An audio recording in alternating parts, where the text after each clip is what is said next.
Halo Kak, Halo Kak Randy, halo, selamat bentar ya, malam. Oke Kak, sebentar.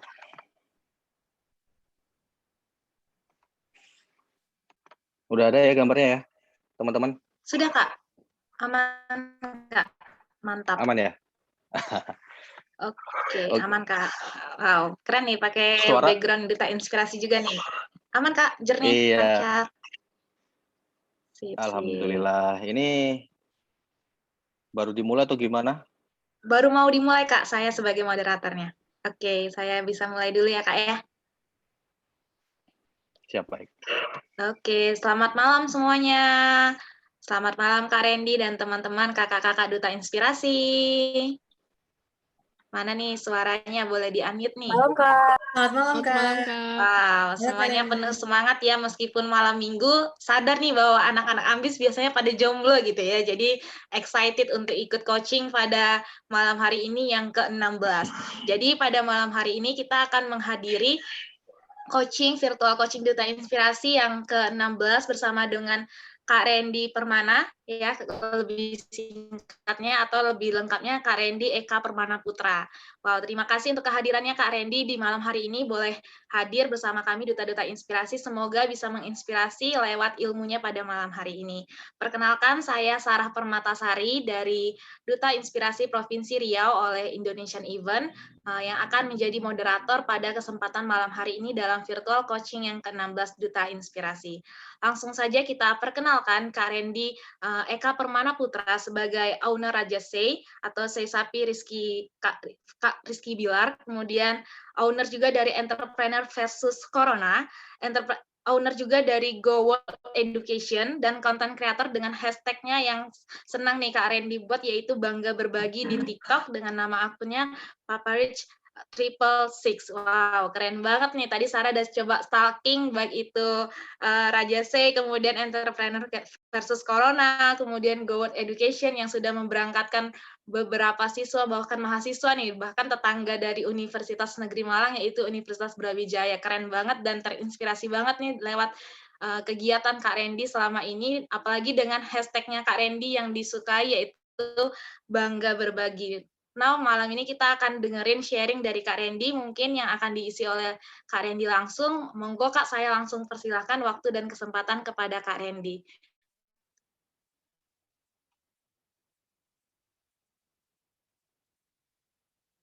Kak Randy ada. Oke Kak, masih di mute Kak sepertinya.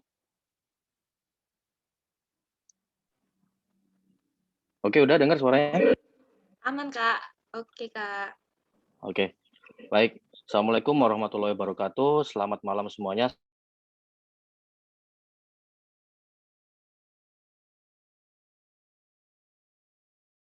Yang sudah mengundang saya, khususnya Kak Safira yang teman lama saya, yang dari zamannya beasiswa 10.000, kita masih berkomunikasi. Perkenalkan, nama saya Randy, mungkin tadi sudah dijelaskan oleh moderator. Mungkin buat teman-teman yang belum tahu saya siapa, kalian bisa lihat di Instagram ada Randy Permana ya, RANDY PRMN itu Instagram saya, Paparis66 itu akun TikTok saya. Nah, teman-teman, ini sebelum saya ingin bercerita atau sharing-sharing dengan teman-teman, ini yang ada di Zoom ini ada dari mana aja ya? Kalau saya lihat ini banyak sekali ya. Dari 34 provinsi harusnya Kak. Ini rata-rata dari usia berapa? Dari usia SMA ada Kak, sama mahasiswa lebih dominannya. Oke. Berarti gini, teman-teman, ini aku mau sharing cerita di awal bagaimana aku memulai karir. Jadi teman-temanku sekalian, aku lulus sekolah belum langsung kuliah saat itu, jadi masih dari lulus sekolah langsung bekerja di perusahaan, dan selama aku bekerja itu rata-rata paling lama aku bekerja itu di perusahaan hanya waktu 2 bulan, nggak pernah lebih dari itu. Jadi aku suka berpindah-pindah pekerjaan, itu tujuannya apa? Aku ingin mempelajari manajemen atau sistem perusahaan dengan sektor yang berbeda itu seperti apa. Entah karena aku orangnya nggak bertahan juga, entah aku juga orangnya susah diatur. Itu kalau saya. Jadi singkat cerita, selama saya bekerja, akhirnya saya kuliah. Saya kuliah di sebuah universitas di Surabaya yang nggak terlalu terkenal. Saya ambil Fakultas Hukum waktu itu. Terus kemudian karena saya juga kuliah biaya sendiri dan membagi waktu dengan saya bekerja, itu membuat saya sangat terbeban dan hingga akhirnya, ini jangan ditiru ya, kalau kalian bisa selesaikan kuliah dengan sampai selesai, kalian bisa, mungkin kalian harus bisa tuh. Tapi kondisi saya saat itu, saya tidak bisa melanjutkan kuliah bukan karena nilai saya jelek, bukan karena saya nggak bisa mengikuti mata kuliah atau apa, karena memang saya terbentur waktu oleh, saya kerja. Jadi, akhirnya saya memutuskan untuk saya melepas kuliah saya, yang di mana saya di kuliah pernah menjabat menjadi gubernur Fakultas Hukum saat itu. Karena aktifnya saya di sebuah government, aktifnya saya di kampus. Tapi, itu prestasi saya mungkin saat kampus ya, saya menciptakan UKM musik, menciptakan program-program kerja saat saya menjabat menjadi gubernur Fakultas Hukum di tempat saya kuliah. Tapi ternyata dengan saya berprestasi di kampus saya seperti itu, tidak sampai membuat saya lulus di kuliah saat itu. Akhirnya singkat cerita, saya bekerja ikut orang sampai saya mempelajari semua dan di mana akhirnya saya berpikir harus saya, bekerja dengan sendiri. Jadi teman-temanku sekalian mungkin ini tema hari ini apa, moderator? Tema hari ini belajar bagaimana bisa menjadi pengusaha muda, Kak. Baik itu di bidang karir, partnership, dan juga bisnis. Oke, menjadi pengusaha muda. Teman-teman, sekarang di era sekarang ini, di era, digitalisasi yang sudah sangat berkembang 2019 hingga sekarang ini, banyak dari orang-orang yang aku tahu, di lingkungan aku yang tahu, banyak orang-orang atau anak-anak yang dari SMA itu sudah mencari uang sendiri. Dengan cara gimana? Dengan memanfaatkan digital yang ada, teknologi yang ada, itu kita bisa mencetak uang di era sekarang ini. Beda, di era saya sekolah dulu sangat beda, nggak bisa semudah sekarang. Terus untuk mengawalinya gimana?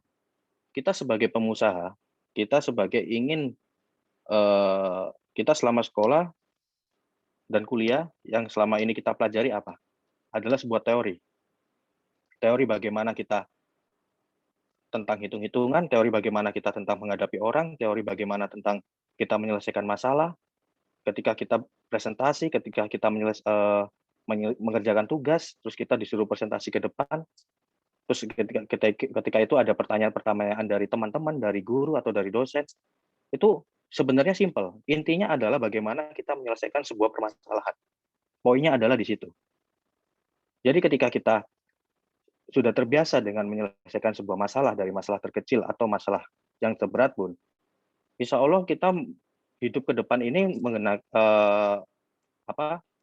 mengerjakan segala sesuatunya ini ketika ada masalah, kita bisa mengatasi.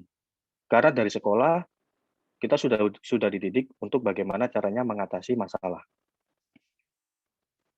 Terus, bagaimana sih kita memulai usaha ya? Teman-teman lihat, ini teman-teman ada di seluruh Indonesia, kurasa di sini ada. Memulai usaha ini itu gampang teman-teman. Ada beberapa poin yang harus memang kita harus ketahui. Yang pertama adalah kita ikutin dulu passion kita ini di mana. Karena kalau kita tidak sesuai passion kita, itu mungkin ada orang berhasil di situ, tapi dengan waktu yang lama, dengan pembelajaran yang lama. Tapi ketika kita bekerja dengan passion kita, kebiasaan kita, itu membuat kita lebih mudah mengerjakan segala sesuatunya. Dan yang terjadi di sekarang ini adalah orang-orang banyak melamar kerja di sana-sini. Kenapa hanya stuck di situ aja, dengan jabatan di situ aja, karena apa? Kalau kalian tahu. Ya karena mereka bekerja tidak pada passion-nya. Selama ini mereka bekerja berdasarkan Ada lowongan apa, ya udah saya kerja, saya mengikuti aturan yang ada di perusahaan. Tapi itu tidak terlalu buruk, karena apa?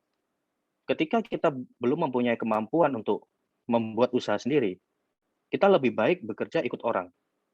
Kita ikut ke perusahaan, kita pelajari secara sistemnya seperti apa, manajemennya seperti apa, strukturnya seperti apa, cara mereka berjualan seperti apa, cara mereka membranding perusahaannya seperti apa.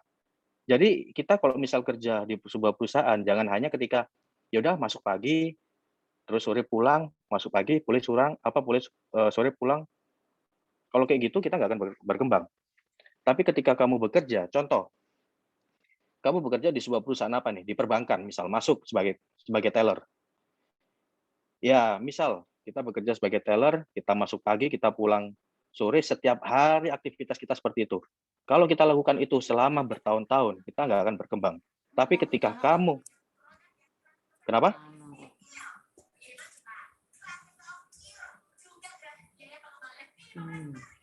Jelas nggak suara saya? Maaf. Jelas Kak, cuman ada yang bocor nih Jelas, Kak. Oh ya, ada yang bocornya. Iya, oke. Oke. Kak, dilanjut. Contoh seperti misal kita masuk di perbankan ya, ini salah satu contoh, kita ngambil salah satu perusahaan aja. Kita kerja diterima sebagai teller. Kalau kita hanya mengikuti aturan-aturan, kita mungkin bisa naik jabatan.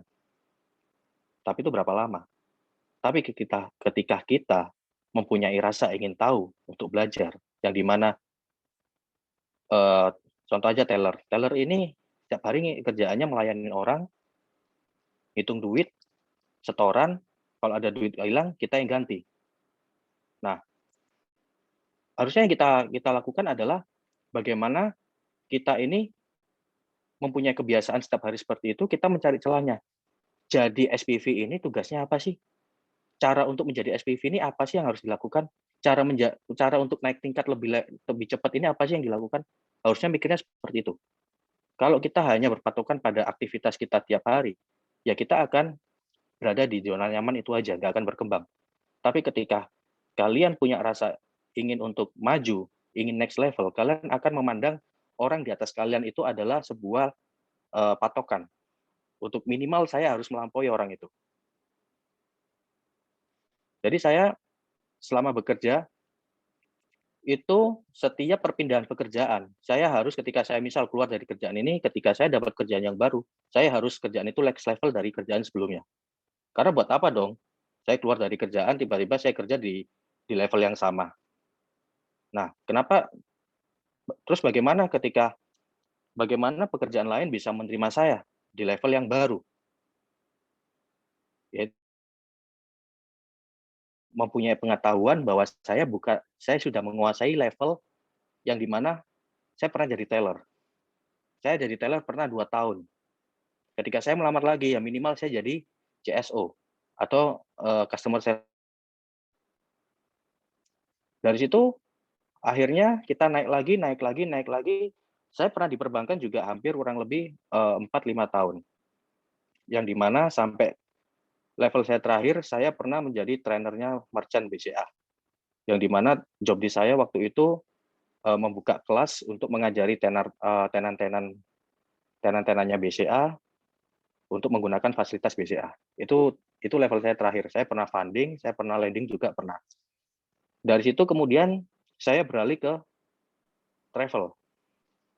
Saya travel, sebelum saya punya travel sendiri, saya ikut orang.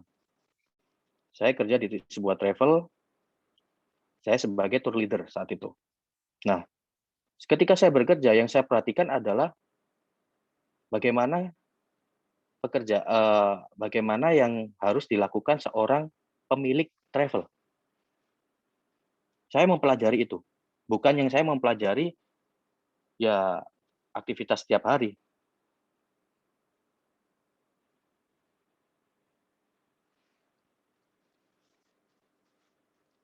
Jadi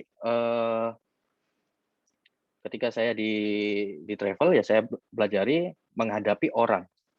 Ternyata dari situ saya menemukan sebuah ilmu yang jarang saya temukan di sekolah. yaitu adalah kita belajar memahami karakter dari orang-orang di grup travel kita. Contoh, saya pernah menghandle kurang lebih 900 orang ke Bali saat itu, kurang lebih sekitar 5 bis dalam waktu hampir 2 minggu bergantian. Apa yang saya pelajari di sana? Setiap satu bis di dalam satu bis pasti kurang lebih ada 40 orang, yang dimana mereka mempunyai keinginan yang berbeda-beda. Tapi bagaimana kita mengenali karakter mereka satu-satu agar kita bisa membuat perjalanan itu nyaman, membuat mereka semua satu visi dan kita satu arah. Itu yang saya pelajari di situ yang sangat berat awal sekali. Dan ternyata apa? Ada satu ilmu yang aku pelajari ketika saya kuliah di sebuah pendidikan karakter. Itu adalah bagaimana kita mengenal orang lain dengan cara dengan mudah. Kalian di sini ada yang pernah tahu istilah topi nggak? Tukar topi nggak? Di pendidikan karakter, kita mengenal orang, saya memakai topi A, dan orang itu memakai topi B. Untuk saya mengenal orang itu, saya pertama kali kenalan, saya harus menggunakan topi B, agar membuat orang itu nyaman. Istilahnya dalam arti apa? Contohnya gini, orang itu ternyata main golf, suka main golf, atau enggak suka main musik. Ya berarti sebelum saya kenal dengan orang itu, saya harus mempelajari musik. Setidaknya saya harus mempelajari pembahasan yang mengarah ke musik. Jadi ketika saya ngobrol, membahas musik, dia nyaman. Ketika dia nyaman, kita akrab, barulah saya menunjukkan jati diri saya. Bahwa, oh saya kalau musik ya biasa-biasa aja, nggak terlalu suka. Cuman ya, karena orang itu sudah akrab dengan kita bisa menjadi diri kita sendiri, itu lebih enak. Yang kebanyakan adalah, banyak orang menghadapi semua orang, ketemu dengan siapapun menjadi dirinya sendiri. Itu nggak masalah ketika kita nggak ada kepentingan. Itu nggak ada masalah. Itu nggak ada masalah. Karena apa? Ketika kita menjadi diri kita sendiri, orang nggak suka masa bodoh, orang suka ya alhamdulillah, nggak suka masa bodoh, ya itu akan sia-sia. Sekarang gini aja lah, kenapa pemerintah saat pencalonan presiden, mereka melakukan apa yang disukai rakyat? Kenapa mereka nggak jadi diri mereka sendiri?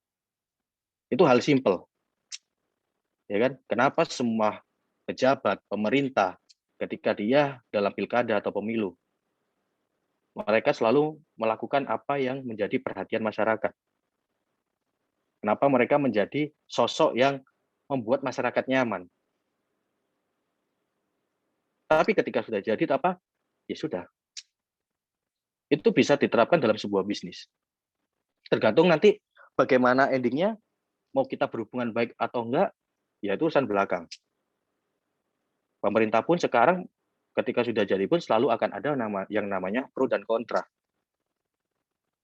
Ya kan nggak mungkin lah tiba-tiba gini, karena sebuah kondisi itu pasti akan ada sebuah masalah yang dimana sebuah masalah nggak akan bisa dibahas secara detail ke masyarakat.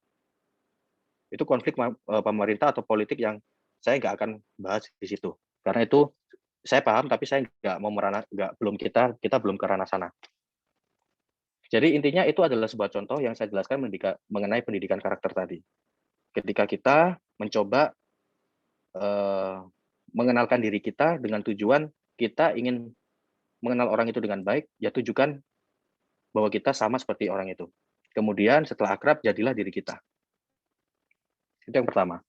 Akhirnya dari situ aku belajar ketika itu yang aku pelajari di dunia travel, akhirnya semua nyambung. Aku bisa kenal dengan banyak orang, bisa membaca karakter orang, bisa melihat keinginan orang yang berbeda untuk intinya banyak hal dari karakter-karakter itu. Dari situlah akhirnya aku menciptakan usaha sendiri, yang dimana saat itu aku bikin namanya Go World Education. Jadi Go World Education ini adalah sebuah program yang dimana saya mengatur program pertukaran pelajar di Indonesia dan di Indonesia ke luar negeri. Saya bikin bisnis itu dalam 2 tahun, saya langsung dapat kurang lebih hampir 10 sekolah dalam 2 tahun. Karena di tahun pertama, ini saya lakukan ini modal 0 rupiah, guys. Jadi 0 rupiah. Saya lakukan ini semua tanpa modal. Dengan omset saya dalam 2 tahun bisa hampir bermiliar-miliar waktu itu, hampir 4 miliar ada dalam 2 tahun. Caranya gimana, Kak, kok bisa dengan modal 0 rupiah, eee, apa, Kak Randi bisa bisa menghasilkannya seperti itu? Ya, kita berbisnis, kita tidak melulu modal, kita nggak punya uang atau, eee, kita nggak bisa. Kita memulai usaha, itu yang pertama adalah sebuah konsep atau ide. Setelah passion, yang kedua adalah konsep dan ide. Apa nih konsep yang menarik? Ketika kita punya konsep, kita jabarkan secara artikel, kita jabarkan secara eh, project ini seperti apa. Setelah itu baru kita mengarah market. Marketnya kemana? Kita cari marketnya. Misal, saat itu saya adalah ingin berbisnis edukasi, pendidikan, World Education. Saya punya konsep bahwa nanti saya menawarkan sekolah dengan programnya seperti ini. Hubungannya seperti ini, nanti akan ada aktivitas di sekolahan itu seperti ini yang saya tampilkan. Ada benefit untuk sekolah-sekolah yang saya bawa ke luar negeri adalah ini nih. Itu saya menulis konsep. Setelah saya menulis konsep, marketnya kemana? Ke sekolah. Oh ya, berarti saya harus bawa konsep ini ke market saya. Nah, ketika saya sudah menemukan market, yang keempat adalah modal. Pasti kan kita ada modal untuk kita, misal kalau saya kan beli tiket atau apa. Nah, tapi saya tidak ada uang saat itu untuk membeli tiket duluan dan apa. Tapi saya berusaha untuk meyakinkan mereka bahwa saya orang yang bisa dipercaya. Jadi saat itu mereka DP, saya bayar. Ketika mendekati Hamin 2 minggu, mereka pelunasan, kita lunasi semua. Saya sudah sebelum berangkat sudah dapat untung saat itu. Nah, itu cara saya waktu itu berbisnis. Tapi untuk di era sekarang, kita tanpa modal pun bisa. Banyak kok cara kita berjualan secara online. Kita dengan modal kuota, kita dengan modal handphone, dengan modal internet, kita sudah bisa mendapatkan uang. Sekarang sudah banyak sistem dropship, sudah banyak apa ya? Kita hanya dengan media sosial aja kita bisa menjadi makelar lah di media sosial itu. Dalam arti apa? Yang punya barang siapa, pembelinya siapa, kita hanya menawarkan pembeli, pembeli bayar, kita langsung lempar dari penjual ke pembeli. Banyak yang terjadi seperti itu.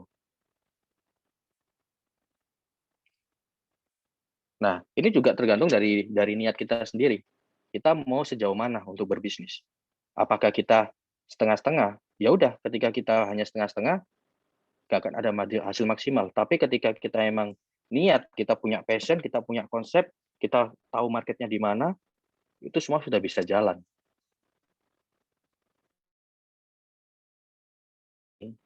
Konsep, rencana, itu harus matang. Selama kalian konsepnya nggak matang, rencana nggak ada, itu juga susah. Dan enaknya, di era sekarang pun kalau kalian punya konsep yang banyak kok program-program yang mereka menawarkan, mereka mencari ide-ide baru untuk diinvest oleh investor-investor. Itu banyak program-program seperti itu. Contohnya di SC. Dia membuat program kerja, membuat plan bisnis apa. Setelah itu dia lempar ke program itu dan menang. Setelah itu dapat investasi. Itu banyak seperti itu. Jadi intinya poin ketika kalian ingin berbisnis, yang pertama adalah kalian harus memahami passion kalian di mana. Yang kedua, kalian harus tahu konsep bisnis kalian itu seperti apa, plan-nya kemana. Kalau misal gagal, kalian punya solusi seperti apa. Kemudian yang ketiga adalah bagaimana mengenai pendanaan kah? Atau kalian bisa putar itu tanpa duit kah? Yang keempat baru marketnya. Jadi teman-teman, setelah itu ketika kalian misal sudah berjalan itu, yang diutamakan dalam kita sebagai pengusaha adalah sebuah attitude dan apa namanya trust building. Trust building itu sangat mahal. Kalau ditanya, karena ini modalnya dalam berbisnis apa? Trust building. Bagaimana aku menjaga kepercayaan kepada klien-klienku, kepada relasiku, yang membuat aku bisa berdiri di titik ini. Sampai aku bisa pernah menjadi, kalian tahu nggak Sapiku Indonesia? Itu juga aku salah satu ownernya dulu. Cuma sekarang saya sudah keluar dari situ, karena saya sudah membuat branding sendiri dengan Rizky Bilar, Raja CI. Nah, itu semua aku lakukan. Kalau kalian tanya percaya atau nggak percaya, silakan. Itu saya dengan modal 0 rupiah, guys. Saya bisa masuk mempunyai bisnis seperti ini semuanya karena trust building yang saya bentuk. Jadi kalau kamu pengen jangka panjang, kalau kamu pengen berhubungan dengan sebuah someday, kalian punya hubungan dengan investor, kalian punya orang yang percaya dengan kalian, jangan sekali-sekali dimanfaatin, jangan sekali-sekali disia-siakan. Karena itu bisa mengantarkan kalian di beberapa bulan atau beberapa tahun ke depan. Kalian sekarang masih muda, kalian masih jauh dari apa ya, masih banyak hal yang bisa kalian pelajari, masih banyak hal yang kalian bisa explore, apalagi di era sekarang mempelajari semua itu sangat mudah di internet, di YouTube, di Google, apapun artikel kalian sudah bisa baca. Tinggal bagaimana kalian memanfaatkan itu menjadi sebuah usaha yang positif buat kalian. Jadi teman-teman, bentar. Nah, terus jadi intinya kalau di era sekarang ini aku rasa nggak ada yang bisa ya, apalagi sekarang banyak anak-anak muda yang sudah main trading atau apa, wah itu sih gila, itu orang-orang berani yang sampai bisa main trading.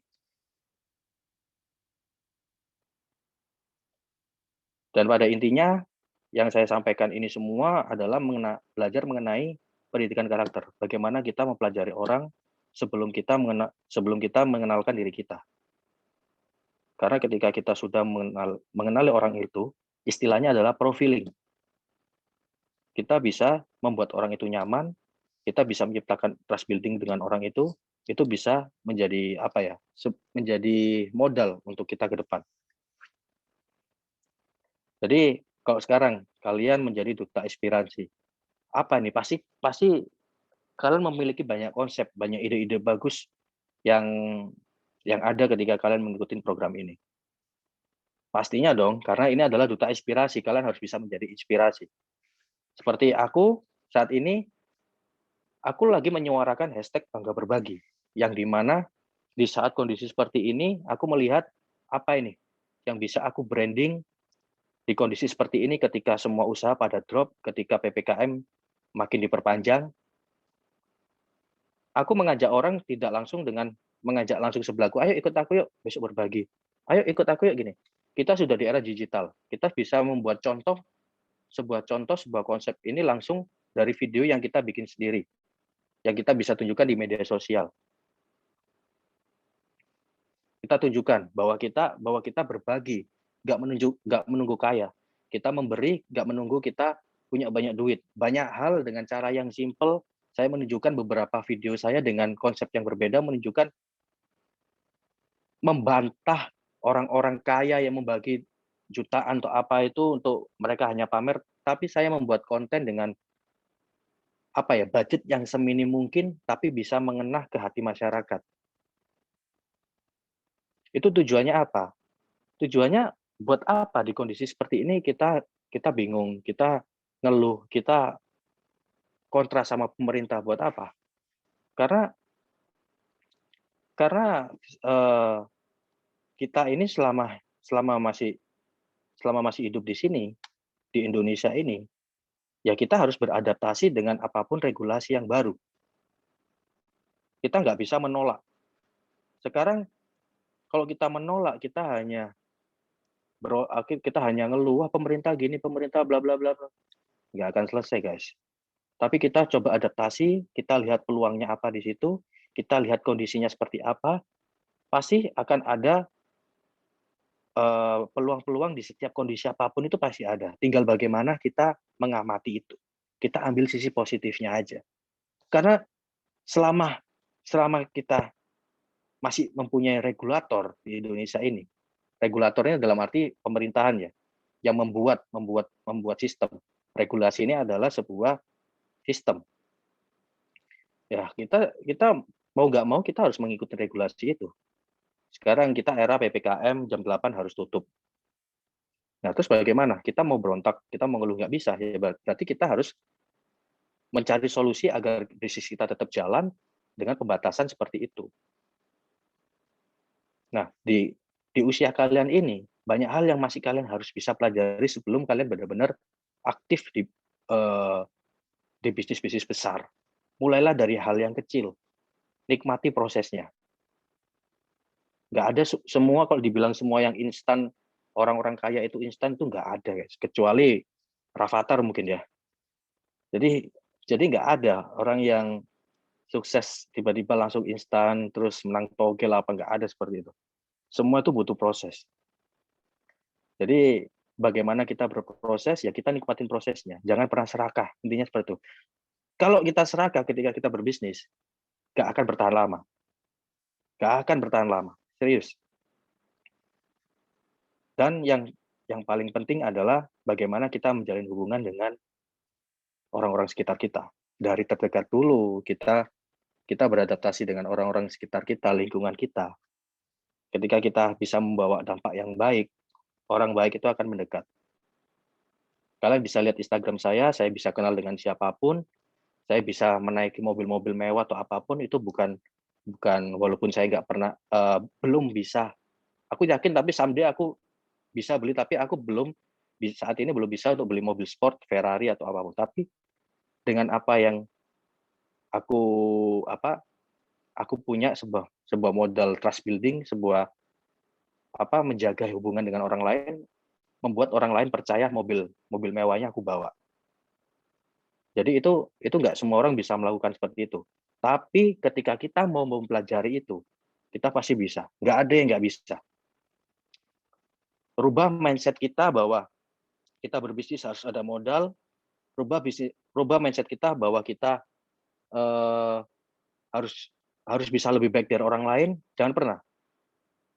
Karena yang paling penting adalah bagaimana kita bisa lebih baik dari hari kita kemarin. Itu yang paling baik. Itu kalau itu bisa fokus kita jalannya. Tapi kalau kita ambisi untuk mengalahkan seseorang, kita nggak akan fokus. Yang ada kamu kita akan stres dari itu. Tapi kalau kita bisa fokus, kita lebih baik dari kemarin. Oh, kemarin saya kurang ini, berarti saya harus memperbaiki ini.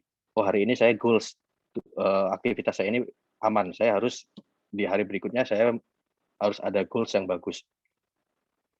Jadi intinya seperti itu, guys. Jadi dari usaha-usaha yang saya dirikan sekarang adalah trust building. Modal saya adalah saya baik sama orang. Modalnya adalah sebuah konsep. Kita menjadi duta inspirasi. Kita harus bisa menginspirasi siapapun. Itu konsep kita. Kalau dibilang Kak, saya orang tua saya gini. Kita sukses bukan berdasarkan dari orang tua.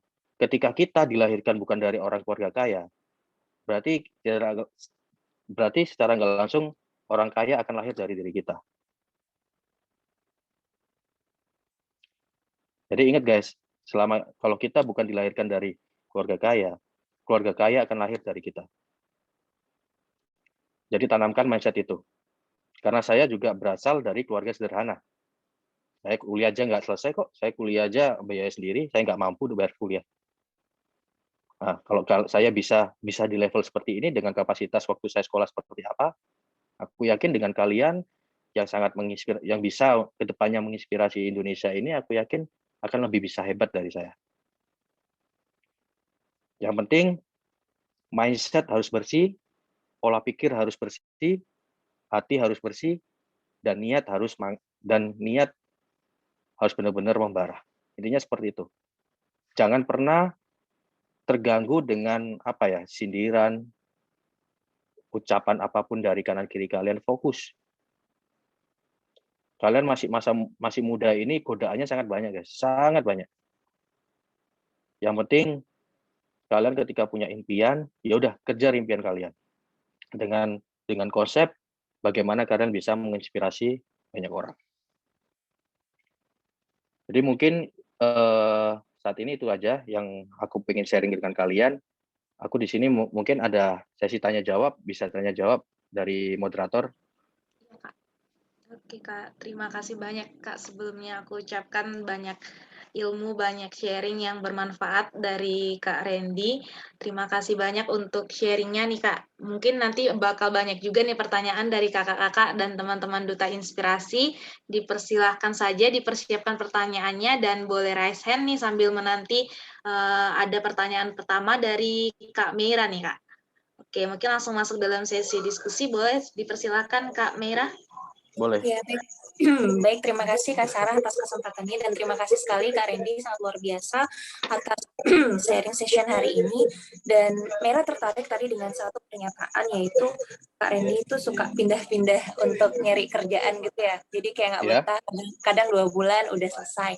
Nah, jujur Mera ingin bertanya, ketika misalnya orang-orang tuh suka pindah-pindah kerjaan, maksudnya hanya 2 bulan saja, terus ketika misalnya ada orang lain yang memberikan penilaian bahwa tidak loyal terhadap suatu pekerjaan.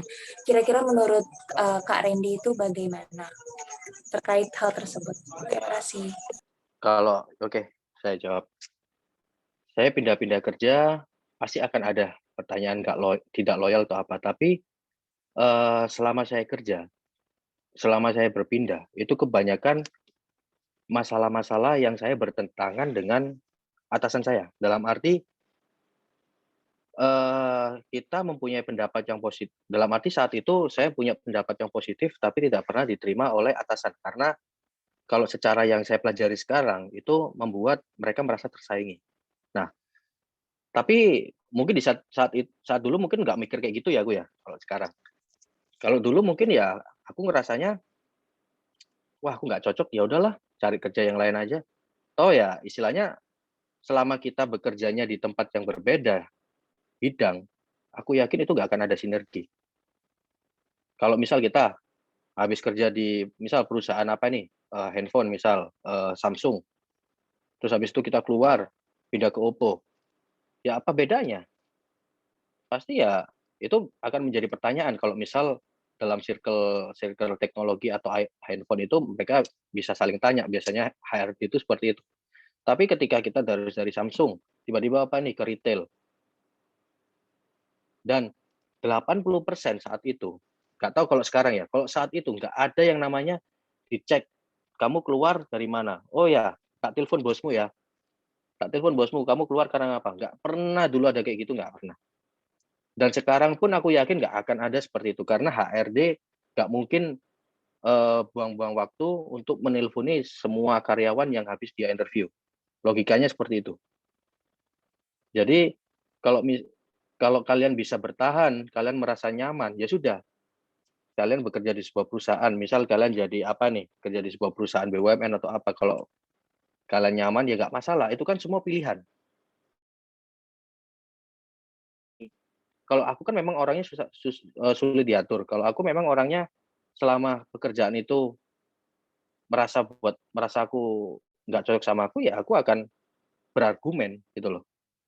Tapi nggak semua orang seperti saya, seperti itu. Dan saya tidak menyarankan kalian untuk kerja pindah-pindah gini-gini, enggak. Saya hanya tadi bilang, kalian kalau misal kalian belum siap untuk berusaha sendiri, minimal kalian harus bekerja di perusahaan dan kalian pelajari secara sistem, secara apapun di perusahaan itu. Nggak perlu harus kalian pindah-pindah, kayak saya nggak perlu.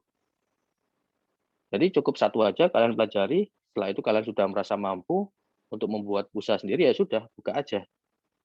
Sambil banyak kok juga orang bekerja perusahaan sambil punya bisnis sampingan di luar kerjaan juga masih banyak. Jadi yang saya sampaikan tadi adalah bukan saya menyuruh kalian untuk harus mencari pengalaman dengan pindah-pindah kerja, terus nanti kayak gini, enggak. Itu adalah cara saya. Untuk saya mempelajari, mencari tahu perbedaan dari masing-masing perusahaan seperti apa, itu cara saya. Nah, kalau kalian, silakan dengan cara kalian sendiri seperti apa. Cukup dengan satu perusahaan cukup, ya sudah. Jadi apa ya? Intinya dari apa yang saya sampaikan itu adalah berdasarkan dengan pribadi saya. Jadi teman-temanku semua ini jangan jangan jangan sampai mikir, wah Mas Randy ini ngarahinnya harus kayak gini-gini, enggak teman-teman. Jadi saya hanya bercerita, tadi kan konsepnya saya cerita tentang diri saya mengawalinya seperti apa, dan saya menyampaikan poin-poin. Dan intinya poin pada saya pindah-pindah kerja itu adalah hanya untuk belajar mengenai sistem manajemen, struktur, market, atau marketing perusahaan. Itu aja. Iya, baik. Terima kasih Kak atas jawabannya. Oke, terima Siap. kasih Kak. Udah memuaskan ya Kak Merah jawabannya? Sudah, terima kasih Kak. Oke, kita lanjut ke pertanyaan kedua nih dari Kak Lala Puspa. Dipersilakan kepada Kak Lala. Oke, baik. Terima kasih ya untuk kesempatannya. Dan untuk Kak Randy, salam kenal nih Kak. Aku Lala dari Ya. Provinsi Bengkulu. Jadi aku mau nanya nih Kak, terkait tentang Kakak dulu nih, ada beberapa pertanyaan. Aku mau tahu nih, kan sebelum kita memulai bisnis, kita harus tahu dulu passion kita di dunia bisnis gitu. Nah, biasanya kita untuk bisa nemuin passion itu, kita harus terjun dulu nih Kak, kayak kita nyoba dulu, ternyata aku ada basic di sini gitu. Nah, kalau dari Kak Randy nih, gimana cara Kakak kemarin bisa menemukan ternyata Kakak punya passion nih di bidang bisnis gitu. Terus ini Kak, yang kedua, kalau kita kan mau mulai bisnis tuh. Nah, kita melihat kita memulai bisnis itu kan melihat peluang ya Kak. Nah, kita juga melihat kalau sekarang tuh udah banyak macam-macam bisnis dan kita tuh harus bersaing dengan orang-orang lain. Nah, terkadang itu ada bisnis yang itu tuh sesuai musim. Ketika kita musim ini, kita mulai kayak berkembang banget gitu. Terus tiba-tiba kayak turun. Nah, itu bagaimana sih cara Kak Randy dalam mempertahankan bisnis kita yang mungkin tiba-tiba lagi merosot? Apakah kita harus mempunyai growth mindset bahwa kita harus mengalihkan bisnis kita ini, atau kita tetap mempertahankan dengan cara apa seperti itu Kak? Mungkin itu.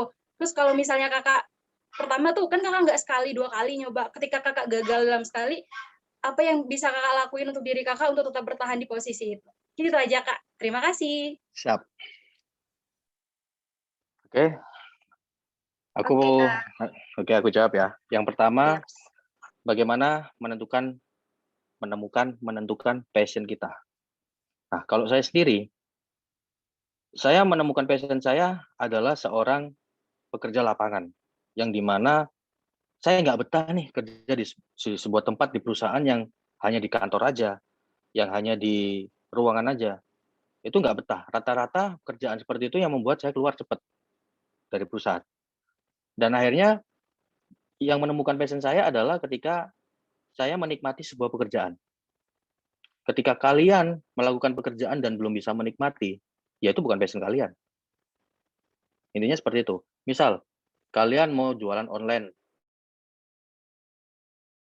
Kalian, waduh, ngelihat temen jual buah-buahan kok kayaknya lebih enak ya. Coba gini. Itu belum menemukan passion kalian. Kalian masih mencari jati diri kalau kayak gitu. Tapi ketika kalian sudah mati ternyata jualan passion ini, jualan baju ini enak juga ya, cuman gini-gini doang dan aku nyaman, aku bisa sambil ini, ya udah itu passion kalian. Tapi ketika kalian merasa ada ganjel di hati bahwa kayak gini sih, mau ngerjain ini bingung ngatasinya kayak gimana, ya itu bukan passion kalian. Intinya seperti itu.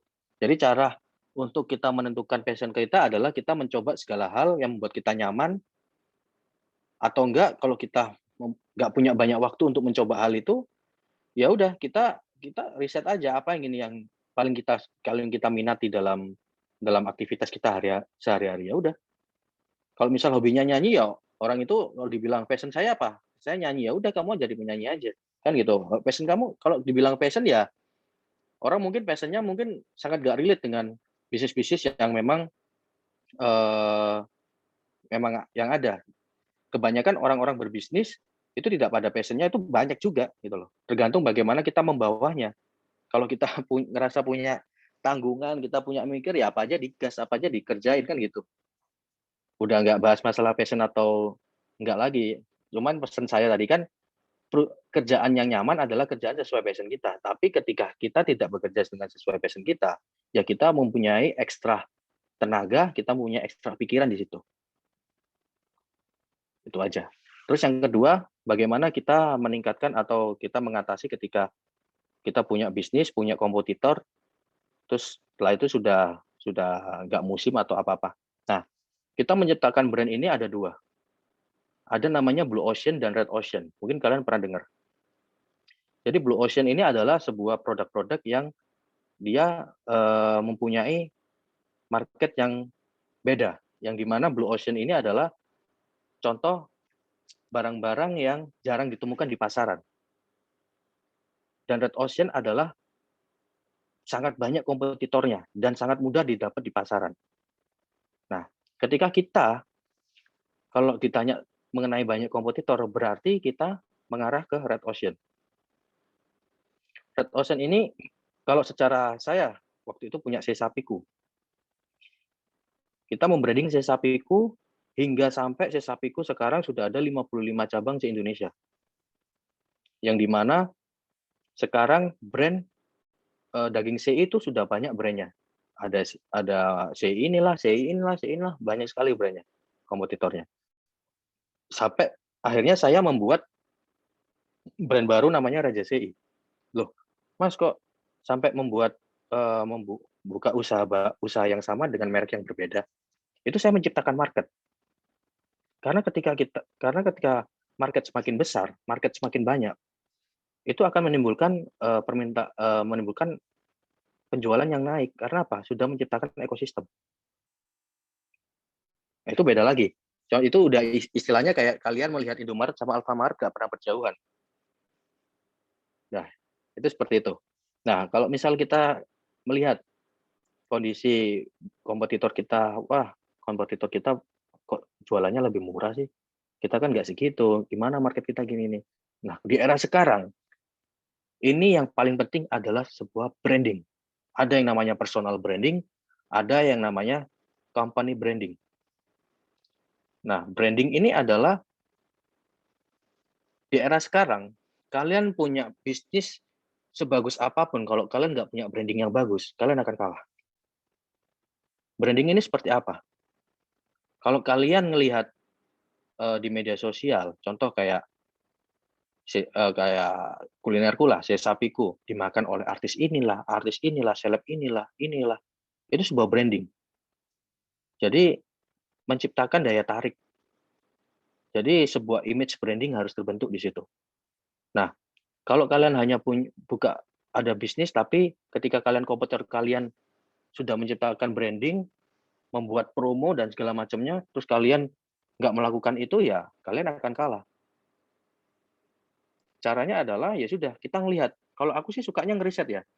Misal aku lagi mau bisnis apa nih? Dagang sepatu lah. Dagang sepatu. Nah, aku cari biasanya di Instagram.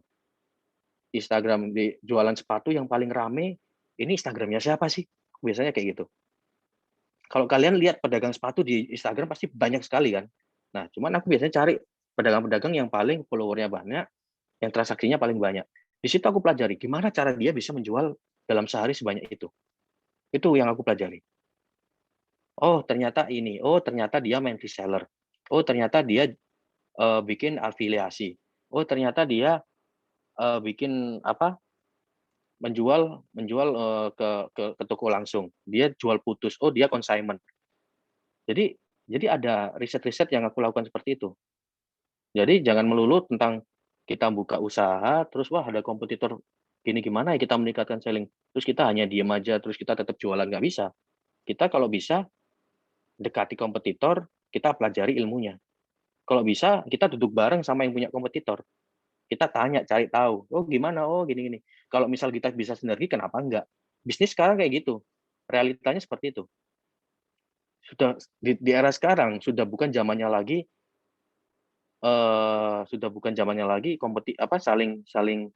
saling bermusuhan. Kalau bisa kolaborasi, bisa sinergi ya kenapa enggak? Itu sih yang aku lakukan. Seperti waktu awal-awal pandemi lalu. Awal-awal pandemi lalu kan banyak orang itu juga bingung. Usahanya pada turun semua. Akhirnya aku bikin gerakan saat itu Entrepreneur versus Corona, itu aku sama teman-temanku, teman-teman pengusaha ya aku bilang, harus adaptif. Adaptif dalam arti, misal, adaptif itu seperti ini. Misal, penjahit baju, biasanya dia kerjanya tiap hari menjahit baju. Kita arahkan dia jahit masker. Kita arahkan mereka untuk menjahit APD saat itu. Istilahnya bisnisnya tetap, cuman kita ganti aja strateginya. Apa sih yang laku di market sekarang? Importir. Importir dulu suka biasanya impor TV lah, impor inilah. Waktu zaman pandemi, apa sih yang lagi rame ketika pandemi ini? Oh, termogan. Ya udah impor aja termogan dari luar. Pasti laku habis.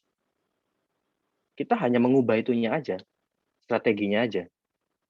Jadi, ya itu tadi yang aku sampaikan di awal tadi sebelum tanya jawab, setiap kondisi selalu ada peluang. Tinggal kita mempelajari aja dulu pelan-pelan, kita mencari tahu marketnya apa yang rame, kita lihat growth dari pemerintah, apa kebijakan pemerintah di sekarang ini, apa arahan pemerintah, kita ikuti, kita pasti bisa. Udah. Terus yang ketiga tadi apa? Lupa saya. Ketika kakak, kan kakak mencoba banyak hal itu, ketika kakak jatuh itu gimana cara kita tetap bangkit dari itu gitu? Ya lihat tanggungan lah masih banyak. Sadar akan tanggungan masih banyak. Ya intinya kalau kita lagi jatuh, terus kita bisa bangkit lagi ya, semua pengusaha pasti pernah jatuh, pernah gagal, pernah minus, pernah kehilangan uang. Tapi kalau secara sosiologis, kalau misal kita jatuh terus bagaimana kita bangkit ya, biasanya sih kita melihat tujuan hidup kita sih, kita mau kemana.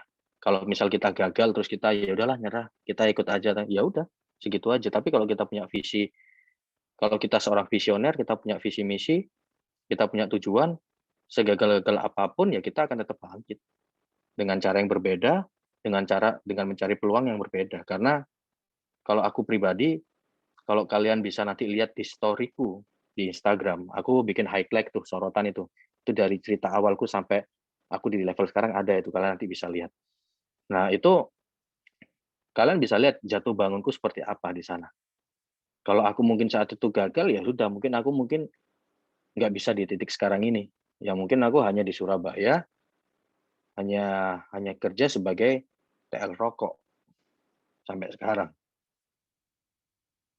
Seperti itu. Intinya tetap semangat, tetap kita kejar visi kita masih punya impian yaitu membahagiakan orang tua kita, adik kita, kakak kita, dan keluarga kita. Intinya sih itu. Karena yang bisa merubah diri kita, yang bisa membuat kita sukses itu bukan orang lain tapi diri kita sendiri. Ada lagi pertanyaan? Oke. Bagaimana Kak Lala? Sudah Ya Kak, membuat puas? saran. Oke, siap. Terima kasih Kak.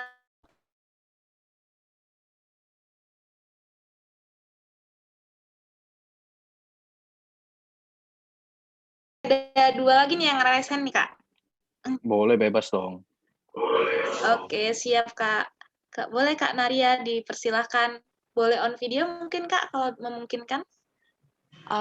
Sorry di sini aku tuh lagi di keluarga gitu, jadi kayak ada orang nonton TV dan lain-lain, jadi aku nggak bisa on cam, sorry. Oke, aku langsung tanya aja gini ya Kak, makasih sebelumnya atas presentasinya yang bener-bener insightful banget buat orang-orang, terutama buat yang nggak punya pikiran sebelumnya untuk memulai bisnis, tapi karena itu tadi sih, Kakak kan sempat bilang kalau sekarang bahkan anak SMA itu udah bisa cari uang sendiri dan lain-lain gitu. Nah, tapi despite itu, terlepas dari itu, aku tuh, ini cerita dulu ya Kak, baru nanti pertanyaan.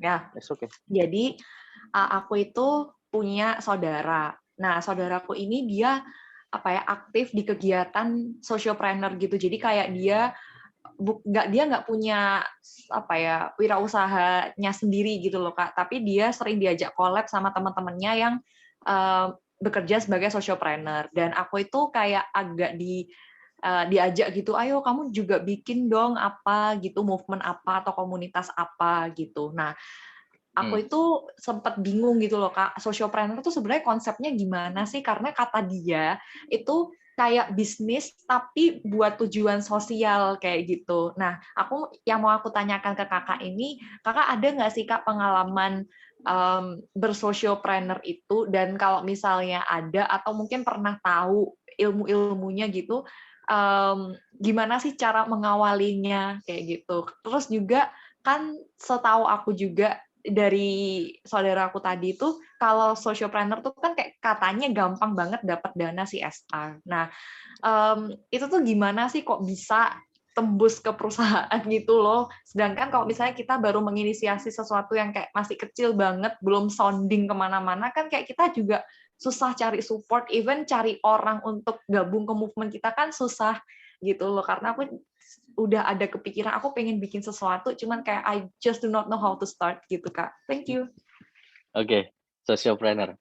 Socialpreneur ini sangat related banget sama aku. Jadi kalau kalian lihat, saya pernah bikin yang namanya gerakan entrepreneur versus corona, itu juga bisa disebut socialpreneur, dan gerakan yang saya sekarang lagi jalanin di Jakarta, yang saya gerakan saya suarakan hashtag bangga berbagi sama artis-artis di Jakarta. Jadi gini, socialpreneur ini adalah kita mempunyai program yang dimana untuk sosial, tapi kita mencari sponsor. Kita mencari sponsor, kita mencari dana-dana CSR yang kita kita akomodasikan atau kita arahkan ke. Sebentar, saya ada tamu bentar.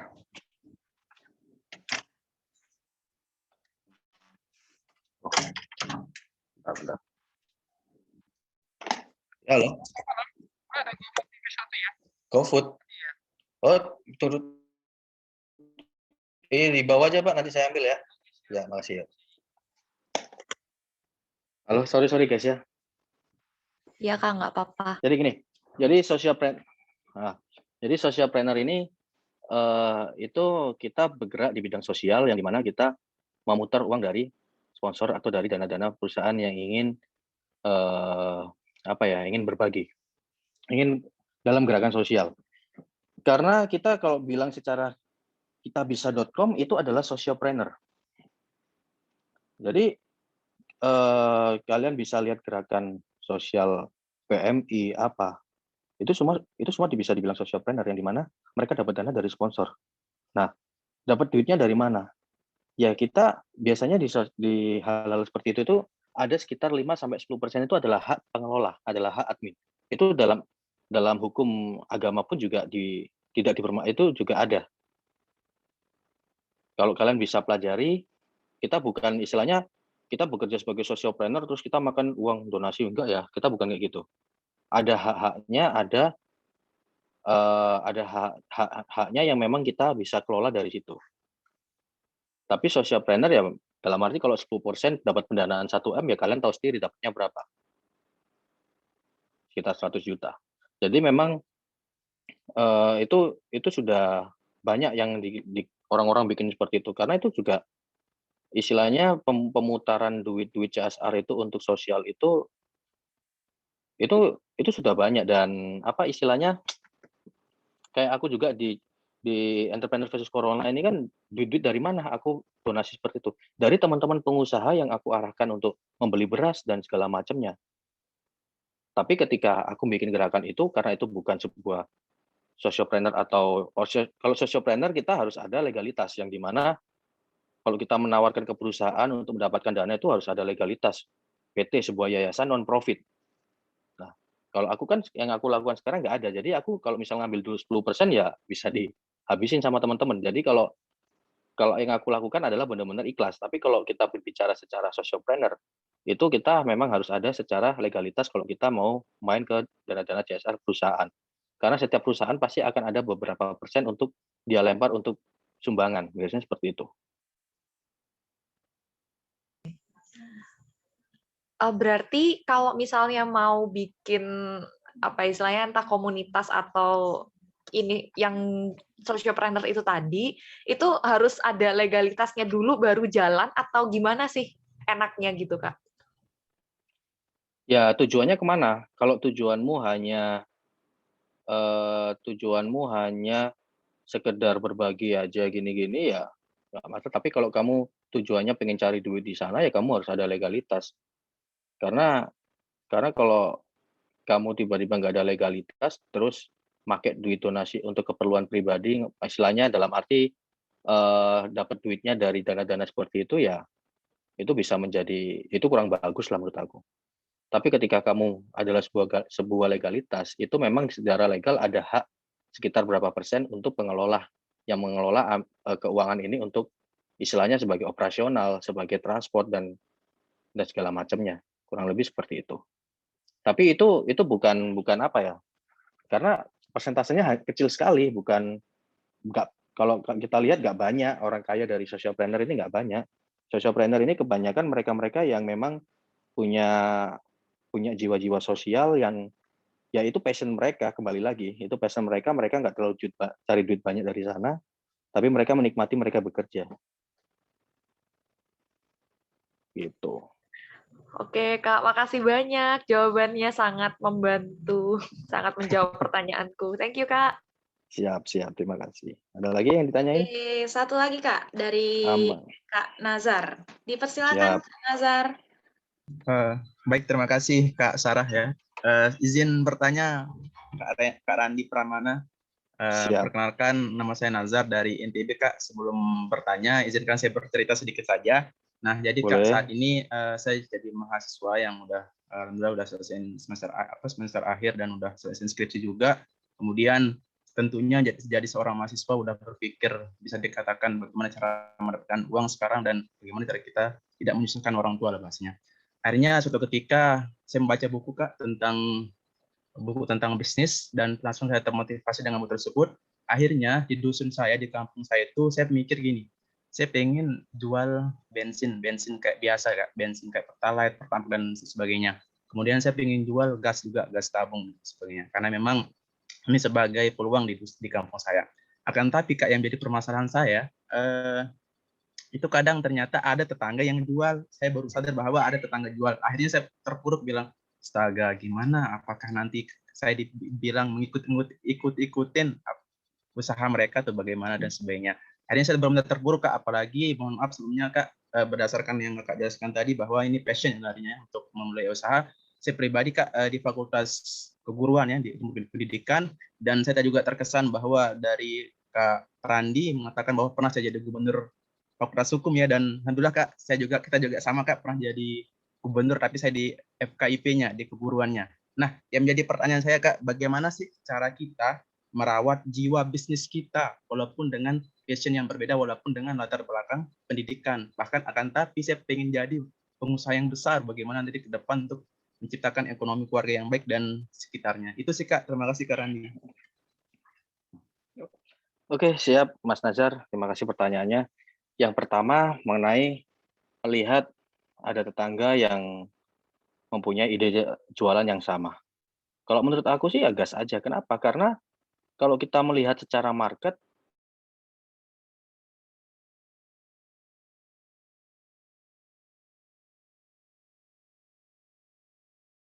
dengan rasa waduh nanti saya dibilang ikut-ikut kayak gini. Itu adalah sebuah yang dinamakan mental block. Ya. Jadi kalian bisa lihat cek di Google mental block ini seperti apa. Mental block ini adalah sebuah psikis yang dimana membuat kita ragu untuk melakukan segala sesuatunya. Dalam arti apa? Ketika kita berbisnis, kita mau ketemu dengan orang yang istilahnya waktu awal saya ketemu dengan guru-guru, kepala sekolah. Waduh, saya ini orang anak jalanan tiba-tiba ketemu kepala sekolah gimana ya aku mau ketemu ya? Waduh, enggak lah, insecure lah aku lah. Itu udah mental block. Tapi ketika kita sudah menguasai itu, saya pernah ketemu Bamsud pun ya saya ngobrol biasa tanpa ada rasa yang saya insecure. Gitu loh. Jadi itu yang harus kita lawan, namanya mental block. Kita menganggap kita memang secara level mungkin berbeda, tapi kita yakinlah bahwa kita mempunyai value atau integritas yang memang bisa kita pertanggungjawabkan untuk berkomunikasi dengan siapapun. Jadi ketika Mas Nazar mau jualan bensin atau tabung gas seperti itu, ya nggak masalah. Sah-sah aja ketika mereka apa legalitasnya, apakah ada sebuah hukum atau aturan di sana bahwa menjelaskan bahwa tidak boleh ada yang menjual itu lebih dari 2 titik sana, nggak ada kan? Ya udah, semua sah-sah saja. Selama tidak ada hukum atau sebuah legalitas yang mengunci di situ ya bagi aku sah saja. Tapi bagaimana kita caranya berjualannya lebih kreatif, lebih beda dari orang itu dengan cara mungkin kita langsung tawari rumah ke rumah pakai apa kan banyak hal. Itu sebuah cara ya kan. Itu yang pertama. Terus yang kedua mengenai menjaga bisnis yang melakukan bisnis yang passion-nya nggak sesuai dengan kita. Kalau dibilang kuliahku dengan apa yang aku kerjakan sekarang sangat nggak nyambung ya kan. Saya kuliah di Fakultas Hukum, tapi bisnis saya nggak ada urusannya dengan hukum. Saya jualan daging asap, terus saya juga sempat pernah jualan HP, ada namanya iBros itu juga sempat punya saya juga. Terus saya sekarang di bidang sosial. Jadi kalau sekarang saya dibilang gimana saya bertahan dengan passion saya bisnis sekarang ini, intinya gini, semua bisa terjadi ketika kita sudah terbiasa. Ketika kita sudah membuat kebiasaan, cara nggak langsung itu sudah menjadi kegiatan kita sehari-hari. Ini salah satu contoh kecil lah. Ketika kalian belum masuk sekolah, di saat kalian waktu SD mungkin apa, kalian libur lah 1 minggu waktu itu, sering bangun siang. Ketika hari pertama kalian masuk sekolah, terus tiba-tiba disuruh bangun pagi, apa yang kalian rasakan? Susah bangun siang, ya kan? Karena kalian selama seminggu bangunnya siang, kalian merasakan itu. Tapi ketika kalian setiap sekolah bangun pagi, kalian minggu pun pagi sudah bangun, ya kan? Nah, itulah psikis manusia yang membuat nggak ada yang nggak bisa. Selama kita sudah melakukan itu secara kontinu, kita cobalah, kita paksa, kita lawan zona nyaman kita selama seminggu, 2 minggu, itu akan menjadi kebiasaan kita. Dan ketika kita sudah terbiasa, kita mempelajari segala sesuatunya itu akan dengan mudah. Dan semakin kita sudah terbiasa, kita mempelajari sesuatunya juga dan mempertahankannya itu juga sangat mudah. Poinnya di situ.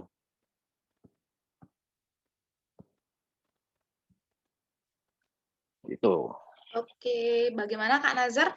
Apakah jawabannya sudah? Izin menanggapi sedikit saja, Kak Sarah. Silakan, Kak. Berarti Kak Randi, kita siap ya menerima cibiran dari tetangga yang memang kita sama bisnis, walaupun memang nggak ada aturan mengatakan harus 2 warung ataupun 3 warung untuk menjual bisnis tersebut ya. Simpel aja. Kau makan nggak dari tetanggamu? Enggak ya kan? Ya udah, buat apa kau bingung atas cibirannya? Ya kan? Selama kita masih bisa berdiri di kaki kita sendiri, ya buat apa kita ngurusin omongan orang lain? Oke Kak, aman-aman. Terima kasih banyak. Iya dong. Sip. Oke, terima kasih Kak Nazar. Oke Kak, mungkin itu menjadi pertanyaan terakhir dari peserta, tapi aku pengen nanya satu pertanyaan yang masih penasaran sih Kak, dari aku sendiri nih, mungkin sebagai Boleh? pertanyaan terakhir. Boleh? Waktu Kakak membangun itu Kak Kak Education World ya? Go Nah World itu Education. tadi apa sih keresahan yang Go World Education, apa sih yang membuat Kakak membangun itu gitu loh, keresahan apa yang sehingga menimbulkan kenapa sih Kakak perlu bangun itu gitu Kak? Mungkin aku penasaran ya Kak, soalnya yang Kakak bangun ini lebih ke sistem untuk bagaimana pengantaran mahasiswa atau siswa-siswa ke luar negeri. Jadi bukan bagian mereka mengedukasi bagian untuk IQ-nya, tetapi bagaimana sistemnya ini nah Kak, yang aku masih merasa unik banget nih. Karena dari tadi aku lihat yang Kakak ciptain itu rata-rata tentang bagaimana Kakak mengatur begitu Kak. Kira-kira gimana nih Kak? Ya. Boleh sharing sedikit nih Kak? Jadi lebih tepatnya saya lebih banyak ini mengenai tentang planner atau sebuah ide gagasan atau sebuah, kalau dibilang sekarang ya, aku sekarang ini adalah sebagai business development, sebagai content creator, sebagai self development yang dimana saya serba mengatur segala hal untuk menjadi lebih baik, mengarahkan ke lebih baik. Jadi kalau ditanya awal mulanya kenapa passion saya menemukan Go World Education. Karena kalau dibilang sebenarnya saat itu nggak ada niat. Jadi ketika saya waktu kerja ikut di travel, di mana travelnya itu mengurus program seperti itu. Jadi ada program yang saya kerjakan di Go World Education ini, itu sebelumnya itu adalah program yang travel sebelumnya ini kerjakan. Nah, tapi ada klien yang waktu saya antar dulu ke luar negeri, itu ingin kepala sekolahnya Mas Randy aja yang bawa. Nah, tapi saya I don't have company, saya nggak punya perusahaan itu, tapi saya punya trust building yang dipercaya sebuah service yang bagus yang dipercaya oleh mereka. Dan ternyata akhirnya saya membuat jaringan sendiri tanpa saya ada urusan dengan atau sinergi sama perusahaan saya yang lama. Akhirnya saya di situ tuh bentuk, dan dari situ saya merasa saya dalam waktu 2 bulan memang melawan passion saya berbeda. Tapi ketika semua itu berjalan dan saya menikmatin hasil dari situ dan saya menikmatin, wah ternyata anak-anak yang setelah pulang dari luar negeri malah memiliki respon yang positif dengan saya, mendoakan saya. Akhirnya di situ ya udah, saya akhirnya di situ menjadi sebuah passion saya yang di mana atau kebiasaan saya, istilahnya saya ingin maksudnya menciptakan manfaat yang positif buat orang-orang sekitar saya. Karena saya merasa di saat itu saya kuliah gagal, saya masuk masa lalu saya kelam, dan di mana tiba-tiba saya sekarang bekerja mempunyai bisnis di bidang pendidikan. Itu yang membuat salah satu jawaban atas semua kesalahanku di masa lalu kepada teman-temanku.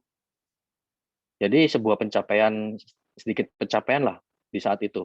Membuktikan bahwa, oh ternyata Randy dulu yang sekolahnya kayak gini, sampai kuliah nggak lulus apa-apa kok, sekarang malah sukses di pendidikan. Itu salah satu poin yang aku kejar dulu.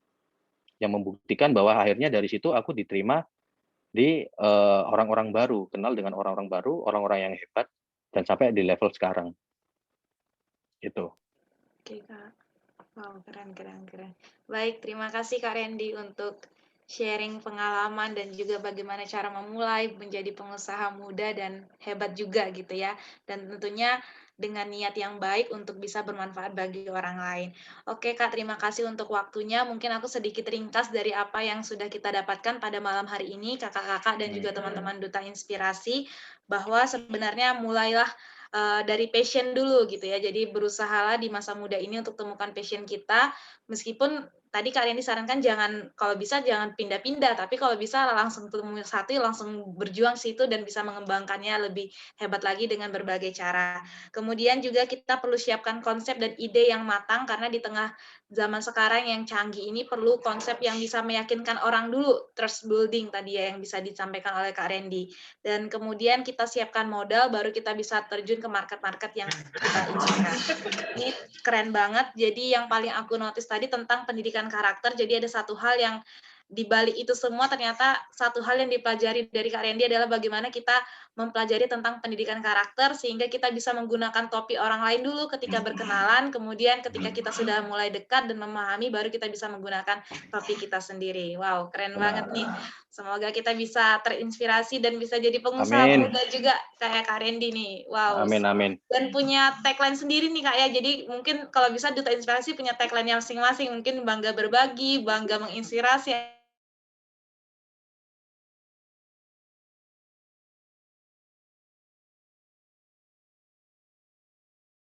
Ya bagaimanapun kita harus bisa menjadi inspirasi di tiap provinsi untuk teman-teman yang ada ini kan. Siap Kak. Oke Nah, Kak. Jadi intinya teman-teman mungkin dari semua yang saya share ini itu yang bisa saya sampaikan. Mungkin ketika nanti ada undangan lagi pembahasan yang berbeda, insya Allah saya bisa. Dan intinya dari semua penjelasan atau materi saya hari ini ya mungkin ketika memang ada hal yang nggak cocok dengan kalian, itu mungkin diambil aja sisi positifnya. Jadi siapapun ketika, walaupun bukan dengan saya, siapapun ketika kalian berkomunikasi dengan siapapun, ambillah sisi positifnya. Jadi nanti ketika ini selesai, kalian nanti bisa mungkin screenshot ini atau apapun, kalian bisa tag, nanti aku mau repost di Instagram saya. Oke Kak, siap Kak Randy. Ya. Oke, mungkin Kakak ada yang mau disampaikan kan sebagai closing statement sekalian? Ya, untuk intinya kami. closing statement-nya adalah ya itu tadilah, Oke. jadilah diri sendiri, jangan pernah memanfaatkan siapapun, dan fokus pada apa yang kita kejar. Dah, itu aja. Oke, siap. Terima kasih. Mungkin closing statement tadi menjadi akhir daripada kegiatan kita juga pada malam hari ini. Beri tepuk tangan dulu nih teman-teman, secara virtual ataupun secara yang on video gitu ya. Keren banget nih Kak Randy, ada komen-komen di kolom chat, mungkin boleh Kak Randy sambil baca juga. Selanjutnya kita akan ada sesi foto bareng bersama Kak Randy. Saya persilakan kepada Kak Ebony untuk melanjutkan sesi ini.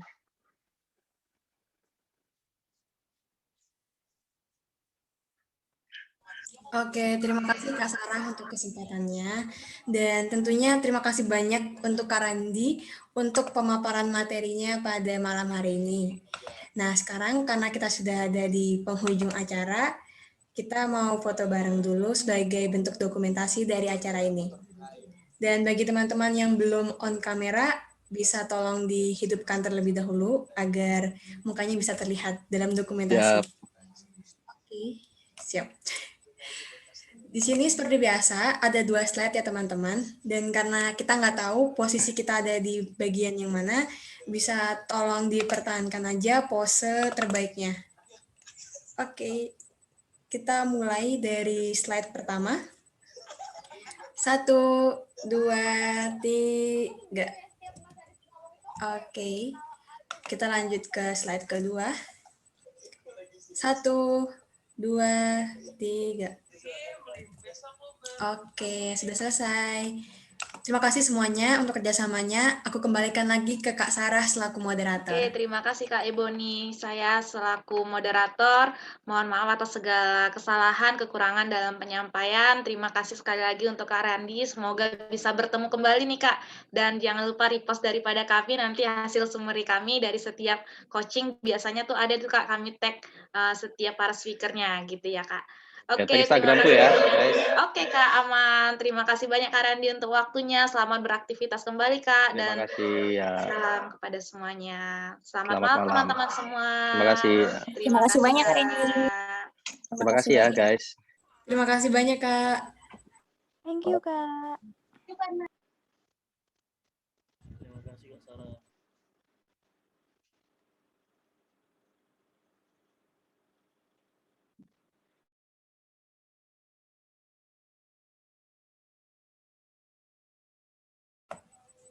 Oke, teman-teman, aku izin end meeting for all dalam hitungan 3, 2, 1.